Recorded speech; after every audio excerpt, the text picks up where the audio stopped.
What's up, YouTube? It's Carolina Calvin coming back to you with another video. In this video, I want to talk about the Carolina Panthers, kind of give you an update, and also talk about free agency. More so the guys that, in terms of that haven't been signed yet, of course, which it hasn't been a bunch of signings. More so guys going to new teams. It hasn't been a bunch. Richard Sherman's probably the biggest name to get signed to a team. He got signed really quick. But I wanted to talk about guys I think the Panthers should look at in free agency for 2018. First off, let's talk about, it wasn't much that happened. Graham Gano got re-signed to a contract. Okay, the kicker, whatever. And also, there was a trade. They traded, the Carolina Panthers traded Darryl Worley to the Philadelphia Eagles for Torrey Smith. And I'm looking at it as addition by subtraction, because at first the Panthers were just going to cut him. Pretty sure he was on the chopping block with how bad they were in the secondary. Some changes had to be made for how poorly they played in the secondary. Hence why Kurt Coleman got cut. A big reason why this trade happened. And Torrey Smith, in terms of, you want to compare the two. One's a corner, one's a receiver, so it's really hard to do that. But I think Torrey Smith adds a little bit more. And I'm not saying Torrey Smith's a good player, but in terms of how poorly Darryl Worley played last season, Torrey Smith can get you some separation and some go routes. You can't expect him to be a go-to receiver, but the Carolina Panthers really are missing speed. They're missing anyone who can get separation. So I probably could go down the list of a bunch of free agents that, okay, Carolina should look at this guy, look at that guy, look at that guy, just because of what we saw last year. There were only two receivers are the ones that stay healthy, because Curtis Samuel couldn't stay healthy. Demir Berg couldn't stay healthy. Russell Shepard was the guy they were expecting a lot of. He didn't do anything. So Torrey Smith, he's more of, at this point in his career, he no longer has that Baltimore Ravens speed that he once had. But like I said, maybe he can get a few plays down the field, but you really can't expect a lot out of him at this point. But that's all the deals that happened between my last update video and this one. Getting into free agency for the Panthers. Now, I may have it out of order, but I try to keep it in order. And like I said, there could have been a lot more guys. Your list is more than likely different than mine of guys they should really look at. But I didn't go for high value guys, like Sammy Watkins, Kyle Fuller. I didn't go for guys like that just because they may garner big, especially a guy like Sammy Watkins, Allen Robinson. These guys may get big contracts, and I don't think the Panthers can afford them with their cap situation. Not the worst cap situation, but also not the best. Kind of middle of the road in terms of cap space amongst all the teams. But let's get into this list. Morgan Burnett, Green Bay Packers, strong safety. And, of course, with with Kurt Coleman being cut, they have to look at strong safety. They have to pick up someone in free agency unless they're going to draft a guy. But the Panthers have to be aggressive in free agency. The draft alone will not improve this team. They're going to have to be aggressive in free agency and get the right guys. So Morgan Burnett is a guy that I was looking at, and I thought he played well. The Green Bay Packers, obviously they had a bunch of injuries, especially to the offense, which is the backbone of the team, Aaron Rodgers. And they didn't play too well. The guy they had replace Aaron Rodgers, he turned the ball over, quite a few times. But I think Morgan Burnett played well. I think he played well. I think he's got going under the radar for safety. Maybe not, because the guys that get paid nowadays are defensive linemen that can get after the quarterback, tackles. You could say offensive line, but specifically tackles, and guys in the secondary, because it's a passing league, and those are the things that can make you a successful successful passing team, or be able to slow down other teams' passing games. So I'm going Morgan Burnett in that one.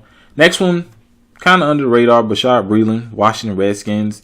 You see him, he made a lot of mistakes in Washington, but he's an upgrade over anything Carolina has. and he's a cornerback, by the way. He's an upgrade over anything Carolina had with the way they played last year. Bradbury was terrible, like I said. Of course, he's still on the team for now. Darryl Worley was awful. He's off the team. Maybe Corn Elder, who was injured a lot last year, will play. Captain Munnerlyn wasn't that great either in that slot corner position. So Bashaud Breeland, young guy. You see the talents there. Of course, he made a lot of mistakes in Washington. But I think that's a guy they could look at where they don't have to break the bank on a guy who's still in his prime. So, I mean, that's a good pickup. Next one, Dominique Rodgers-Cromartie. New York Giants cornerback. He a lot of things went on with New York. A lot of things, bunch of things in the locker room. This guy said this. Janoris Jenkins, Eli Apple, Dominique Rodgers-Cromartie was in there because of how poorly the team played. But he's a guy, stays healthy. He's been a good corner, solid corner for most of his career. And he's a guy you can sign to a 1-year contract. He won't, if he plays well, you can re-sign him.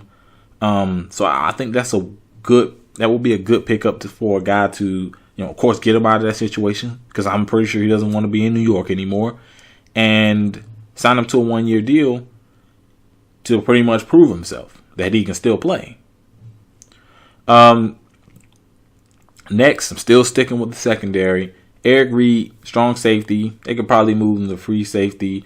Mike Adams is about 50 years old. No, he's actually 37.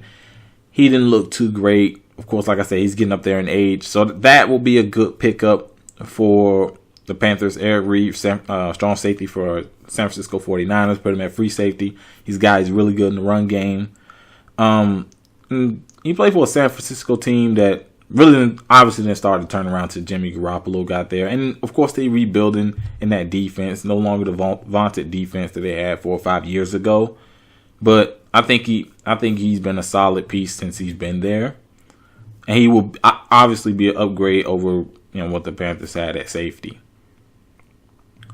Obviously, I didn't include guys like Tremaine Johnson, Malcolm Butler. Although Malcolm Butler's price did go down, I still think he's going to get a lot of money. Obviously, he's remembered for that Super Bowl interception against the Seattle Seahawks, so he may get a lot of money.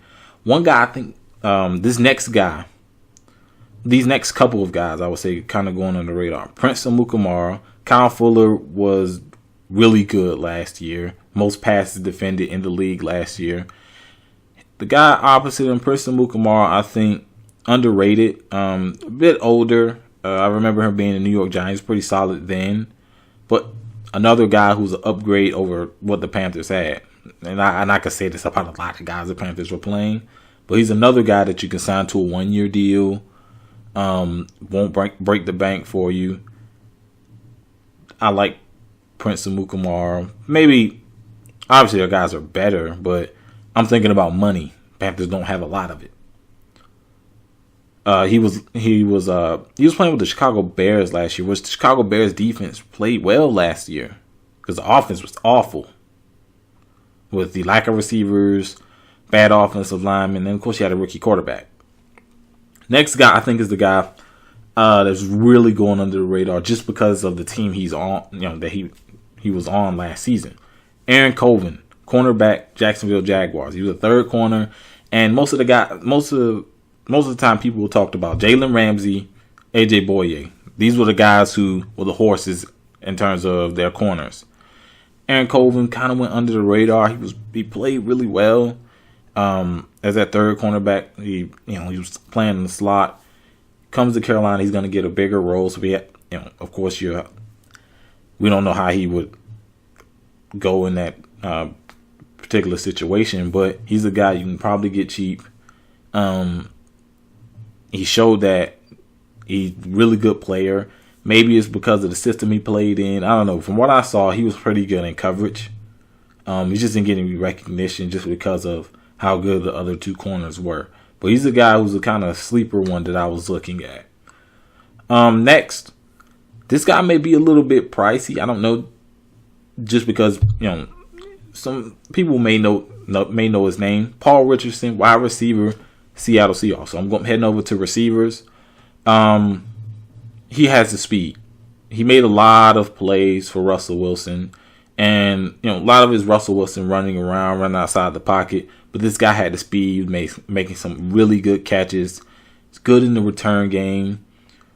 I like Paul Richardson just because he had reliable hands and the speed. Panthers need the speed. So that's a guy they could look at. He could be on the more expensive side out of the guys that I have named. For some reason, I just feel as though that may happen. Next is Marquise Lee, the guy opposite of Allen Robinson. I'm sorry. Marquise Lee, wide receiver, Jacksonville Jaguars. He's a guy. He just because of his teammate that's a free agent at wide receiver, I think he's gonna get sold short. And maybe the Jacksonville Jaguars do re-sign him. But I like what I saw from him. The offense for Jacksonville actually looked a lot better. And a lot of his Bortles played much better than people expected him to. But those receivers made some plays. Obviously, it's a run-first team. But those receivers made some plays. They showed you that, they do have some talent at receiver. So, one of those two guys, which I think Marquise Lee is the odd man out. I like him. That would be a good pickup.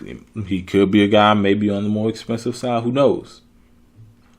Next, the guy I know is not going to be on the expensive side. Kind of one of the sleeper guys I had at receiver. Bryce Butler. Me and MG talked about this guy. Cowboys didn't give him a lot of playing time, so I'm pretty sure they're just going to let him walk. But he showed that he can make some plays. And a lot of people say, Bryce Butler. The guy, when he did play, he did make some plays. And he's no all-world pick that I'm getting here. Paul Richardson and Marquise Lee are more than likely going to be better for whatever team picks them up. But it's a kind of a sleeper pick for Bryce in terms of free agency that the Panthers could look at. Bryce Butler, wide receiver, Dallas. Next, Josh Sitton, Chicago Bears. Actually, he was solid. It was really the tackles for the Bears that was really bad. Trubisky, and of course Glennon, who's a statue anyway. He's not going to move. He's not going to help you out, the offensive lineman, by moving up. But Josh Sitton was solid. Looking at him last year, and of course with Norwell probably going somewhere else to get paid. Josh Sitton is a guy that they could put in.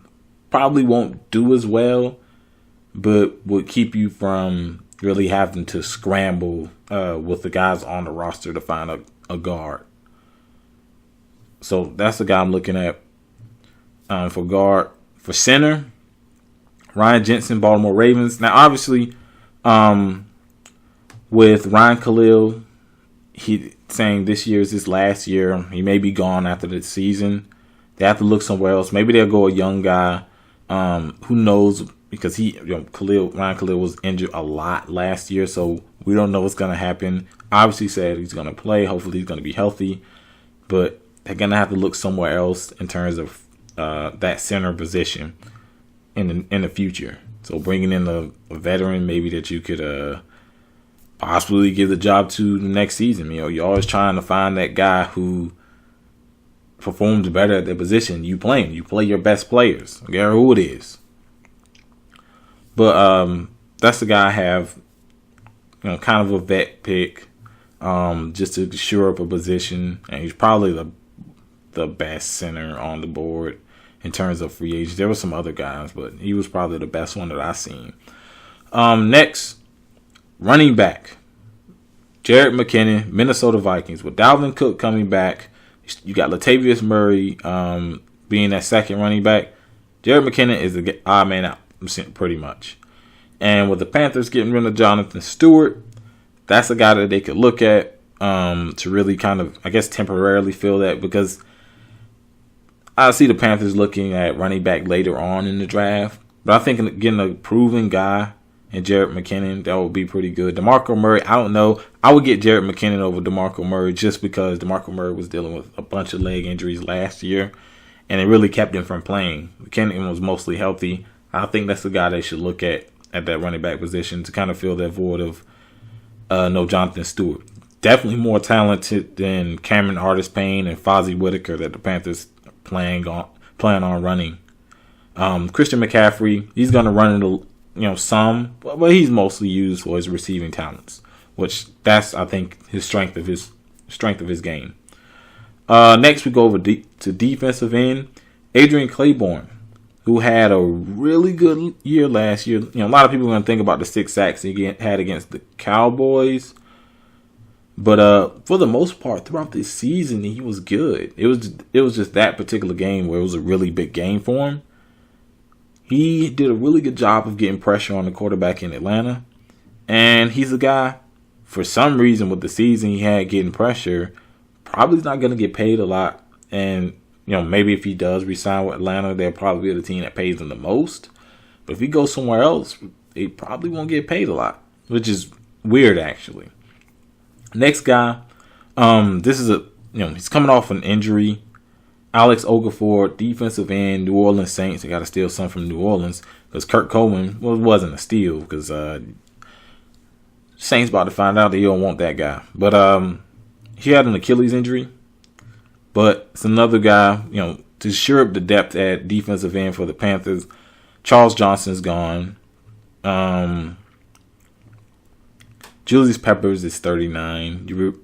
They're really relying on him. Mario Addison was the only other guy who can get consistent pressure.